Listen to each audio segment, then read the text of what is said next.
Assalamualaikum warahmatullahi wabarakatuh. Gimana kabarnya anak-anak hari ini? Semoga selalu baik-baik saja ya. Sebelum memulai pembelajaran kali ini, alangkah lebih baiknya kita berdoa terlebih dahulu. Berdoa dimulai, berdoa selesai. Nah, untuk pembelajaran pada hari ini, kita akan membahas tema 2, subtema 1 tentang apa? Rukun dalam perbedaan. Nah, absen pertama kita akan mempelajari tentang materinya bahasa Indonesia, yaitu tentang apa? Menggali informasi kata tanya. Informasi adalah sebuah pengetahuan yang diperoleh dari pembelajaran atau pengalaman, bisa tersurat atau tersirat. Kalau tersurat itu jelas dan sudah ada, langsung ketemu. Tapi kalau tersirat kita harus mencari terlebih dahulu, intinya apa? Nah, kata tanya itu apa? Kata tanya yang dipakai dalam kalimat tanya untuk menanyakan sesuatu. Ciri-cirinya selalu diikuti dengan tanda tanya pada akhir kalimat. Terus, kata tanya biasanya terletak di awal sebuah kalimat. Kata tanya biasanya seringkali ditambahkan imbuhan sufiks atau kah. Contohnya apa? Siapakah? Dimanakah? Mengapa? Seperti itu. Nah, kata tanya ini ada untuk menemukan informasi itu kan menggunakan kata tanya atau metode 5W plus 1H. What, where, when, who, why, how. Nanti di buku LKS ada. Nah, Ibu jelaskan ya. Apa? Apa tadi apa? What. Nah, nanti jika kalimat tanya menggunakan apa, maka jawabannya adalah benda atau pengertian. Jika kata tanya menggunakan siapa atau who, maka jawabannya adalah pelaku atau seseorang yang dikenai subjeknya sebagai subjek. Jika kata tanyanya where atau di mana, maka jawabannya adalah suatu lokasi kejadian atau tempat di jalan, di rumah, dimanapun itu pokoknya.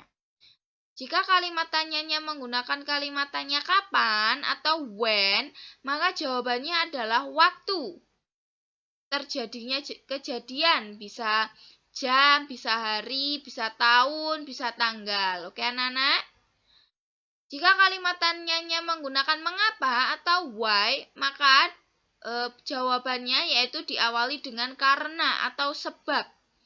Misal, mengapa kamu memakai baju merah putih? Karena ini hari Senin, jadi upacara. Seperti itu, nggih. Jika kalimat tanyanya menggunakan bagaimana atau how, berarti nanti jawabannya adalah penjelasan atau alasannya, penjelasannya gitu.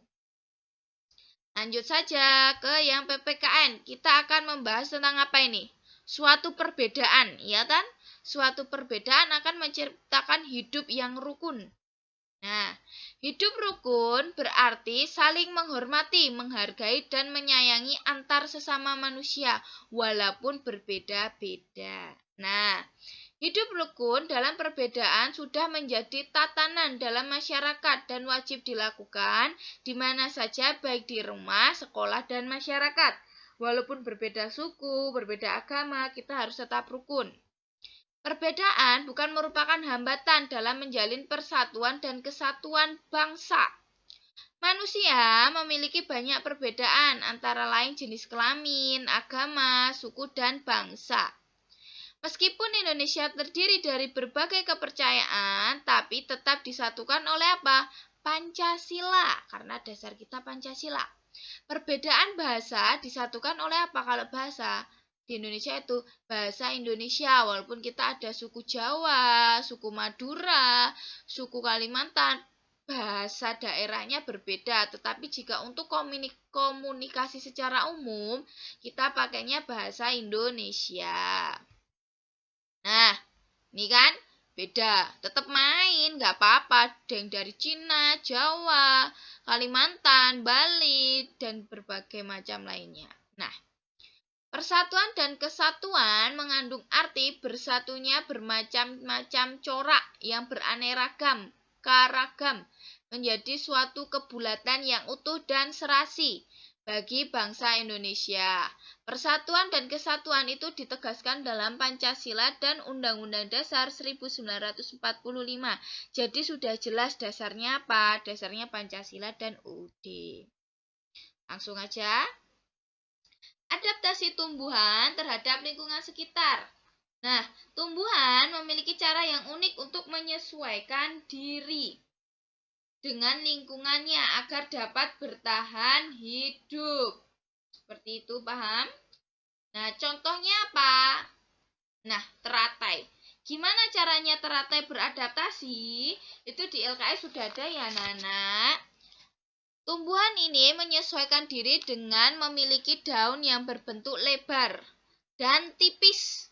Bentuk daun seperti ini mengakibatkan penguapan air terjadi dengan mudah.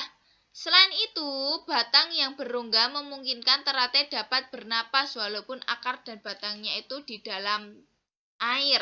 Batangnya teratai ini berongga-rongga seperti eceng gondok. Nah, kalau teratai ini termasuk tumbuhan hidrofit. Hidro itu berupa air.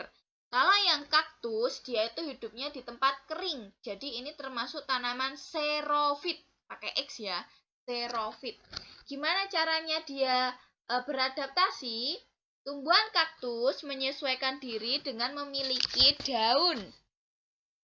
Dengan memiliki daun yang kecil seperti duri. Nah, fungsinya apa? Untuk mengurangi penguapan air. Batangnya tebal dan berlapis lilin. Berfungsi untuk apa? Menyimpan cadangan air karena biasanya dia ada di gurun. Jarang kan ada airnya gitu. Yang kedua adalah tumbuhan bakau. Bentuk adaptasi bakau ini mempunyai akar napas. Nah, ini loh akarnya. Akar tersebut menonjol ke atas permukaan tanah. Dengan bentuk akar seperti ini, pohon bakau dapat mengambil oksigen dari udara. Jadi, pohon bakau beradaptasi terhadap lingkungannya dengan akar tunjang atau akar napas. Kalau yang ini tadi duri, kalau yang ini tadi itu daunnya lebar dan batangnya berongga. Ini batangnya berlapis lilin. Lanjut. Kalau yang ini adalah pohon jati. Nah, bentuk adaptasinya apa? Dia menggugurkan daunnya saat musim kemarau. Pengguguran daun ini bertujuan agar tidak terjadi penguapan yang berlebihan. Nah, jadi dia digugurkan, bukan berarti mati, tapi dia beradaptasi. Nah, yang kedua tadi eceng gondok. Sama ya, tanaman hidrofit karena tumbuhnya di air. Nah, gimana caranya beradaptasi? Tumbuhan ini tuh memiliki batang yang bergelembung. Ini batangnya bergelembung. Berisi rongga udara seperti spons. Batang yang penuh udara tersebut membantu menyalurkan oksigen dari akar. Karena ini hampir sama teratai ya. Dia tuh batangnya berongga karena dia hidupnya di air. Seperti itu. Lanjut. Cara tumbuhan melindungi diri dari musuh. Kalau yang tadi itu adaptasi atau penyesuaian dengan lingkungan, kalau yang ini melindungi diri. Contoh, tumbuhan melindungi diri dengan duri. Apa contohnya? Salak, bisa putri malu, dan banyak lagi sepertinya. Nah, yang kedua, tumbuhan melindungi diri dari bulu atau rambut. Nah, coba kalau anak-anak periksa pohon bambu, di sininya mesti ada bulu-bulu halusnya. Nah, itu untuk melindungi diri dari musuh. Yang kedua, tumbuhan melindungi diri dengan racun. Jadi getah, ini pohon jarak. Dia mempunyai getah dan dia beracun. Atau buahnya ini beracun. Jadi nanti kalau ada yang makan bisa koet gitu. Terus yang keempat, tumbuhan melindungi diri dengan getah. Nah, contohnya apa? Tanaman karet. Tumbuhan melindungi diri dengan aroma. Contohnya apa? Bunga bangkai karena bunga yang aromanya sangat busuk. Tapi ini sudah punah, jadi perlu dilestarikan. Yang keenam, tumbuhan melindungi diri dengan cangkang yang keras. Contohnya apa? Kelapa. Nah, dia kan buahnya bercangkang keras. Jadi hewan yang untuk mengupasnya pun kesusahan gitu. Jadi dia untuk melindungi dirinya. Lanjut, kita akan belajar tentang proklamasi kemerdekaan Indonesia. Latar belakang di proklamasi itu apa? Karena Jepang itu dibom oleh tentara sekutu pada tanggal 6 Agustus.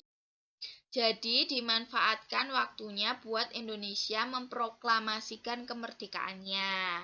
Namun pelaksanaannya terdapat perbedaan pendapat antara golongan muda dan golongan tua, sehingga menyebabkan golongan muda menculik Soekarno dan Hatta pada tanggal 6 Agustus 1945. Nah, ini disebut apa? Peristiwa Rengas Dengklok gitu. Yang ketiga, teks proklamasi itu ditulis tangan oleh Bung Karno dan diketik oleh Sayuti Melik pada pagi hari tanggal 17 Agustus 1945 dan ditandatangani oleh Soekarno Hatta atas nama bangsa Indonesia. Usul dari siapa? Soekarni. Pembacaan teks proklamasi ini di kediaman Insinyur Soekarno atau Ir Soekarno di mana? Jalan Pegangsaan Timur nomor 56 Jakarta. Tepatnya pada jam 10 pagi tanggal 17 Agustus 1945 oleh Soekarno Hatta dan pengibar bendera merah putihnya yaitu Suhud dan Latif Hendra Diningrat. Nah, 17 Agustus 45. Sebentar lagi kita akan memperingati Hari Kemerdekaan. Nah, Hari Kemerdekaan itu yaitu hari pembacaan proklamasi atau memerdekakan diri.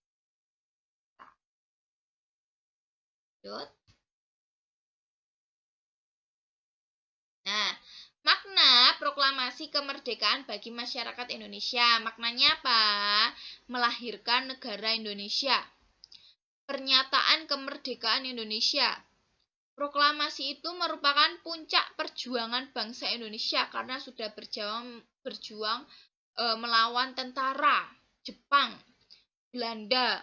Proklamasi menjadikan Indonesia bangsa yang bermartabat di mata dunia. Proklamasi merupakan sebuah peristiwa penting dalam bersejarah. Nah, ini peristiwanya.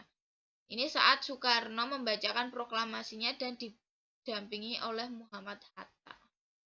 Nah, ini teksnya. Kami, bangsa Indonesia, dengan ini menyatakan kemerdekaan Indonesia. Hal-hal yang mengenai pemindahan kekuasaan dan lain-lain diselenggarakan dengan cara seksama dan dalam tempo yang sesingkat-singkatnya. Jakarta, 17 Agustus 1945. Atas nama bangsa Indonesia, Soekarno-Hatta. Lanjut. Kita ke SPDP. Kemarin kita udah belajar tentang patung, sekarang kita belajar tentang seni tari. Pola lantai dalam tari kreasi daerah. Pola lantai itu apa? Bentuk atau formasi tertentu yang dibuat penari dalam sebuah tarian. Pola lantai dibedakan menjadi dua, yaitu pola lantai garis lurus dan melengkung. Fungsinya untuk apa sih?